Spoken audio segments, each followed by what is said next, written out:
Оказываете интимные услуги, да? Заходите.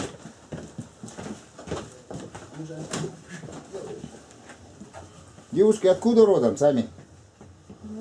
Документы есть? С собой нет. Где проживаете? Девчонки, аренда алкоголя с доставкой. Это ваше? Ты вот сзади стоит. Это вот он сейчас. Ранее нами задержанный гражданин тоже. В 4-м ГО мы его задерживали. А он доставил только что? Да, только что. Вот его тоже сейчас? Сейчас и сразу же его оформим. Так, молодой человек, вы спиной поясните, пожалуйста, это кто-то, что за девушки? Это ваши знакомые или... Нет, не знакомый. А они тут что находятся у вас с вами? Заказали? Это проститутки, да? Да.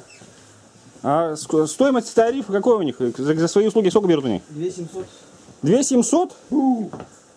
2700. Это за час получается, да? Да. А администратор у вас что-нибудь получал? Какие-то посреднические услуги? Да, берет. Сколько берет? Вот они номера. 700 рублей. 700 рублей, да? Это две вам на руки получается, да? Они Администратор все написал. Проходные берут, да? Администратор где находится? Не помните. Давайте. Вы администратор этой салона, да? Гражданка Киргизии? Ваши документы, девушка. Девушки, которые прибыли вот по вопросу интимных услуг, они как бы вами оплачивали вам ваши посреднические услуги? Нет? Девушки утверждают, что вы взяли с них 700 рублей. не взяла. Вы не брали? Семенович, администратора тоже с собой сказали. Одевайтесь. Во второй отдел. Одевайтесь. Выезжайте.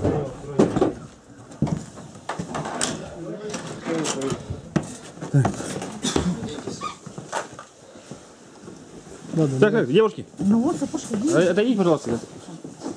Туда пройдите. Туда пройдите. Что ты снимаешь, блядь? А ты что возмущаешься? Что ты снимаешь? Ты что возмущаешься? А ты что снимаешь-то, а? Не, подожди, подожди. Все говорят. Многие. Ты номер его знаешь, Тараса этого? Так я вас и не знаю. Он не говорит. Я же его тоже не знаю. Что на рынке стоит,